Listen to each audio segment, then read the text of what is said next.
మా ఇంట్లో పెళ్లి చేసుకోమంటున్నారు.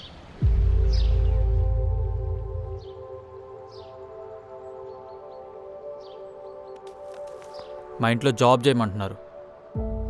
నాకు పెళ్లి చూపులు జరిగాయి. నాకు ఇంటర్వ్యూస్ జరిగాయి. పెళ్లి ఒప్పుకోకపోతే తిడుతున్నారు. మా ఇంట్లో జాబ్ చేయకపోతే కొడుతున్నారు. నీకు అర్థం కావట్లేదా?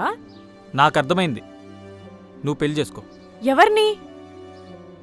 నీకు నచ్చిన వాడిని. నాకు నచ్చింది నువ్వు. నేను నిన్ను పెళ్లి చేసుకుంటా. నాకు ఈ పెళ్లి ఇష్టం లేదు. ఇష్టం లేదు? లేదు. అయినా ఇప్పుడు పెళ్ళి ఎందుకు చేసుకోవాలి? కలిసి ఉండడానికి. ఇప్పుడు కలిసే ఉన్నాంగా. అవును, జాబ్ ఎందుకు చేయాలి? బ్రతకాలంటే డబ్బులు కావాలి కదా. ఇదిగో ఇవున్నాయిగా, జాబ్ ఎందుకు? ఇవి ఇప్పుడే అయిపోతాయి. మంత్లీ శాలరీ లాగా వస్తే అప్పుడు సరిపోతాయి. కలవడం కూడా అంతే, కొన్ని క్షణాలు మాత్రమే.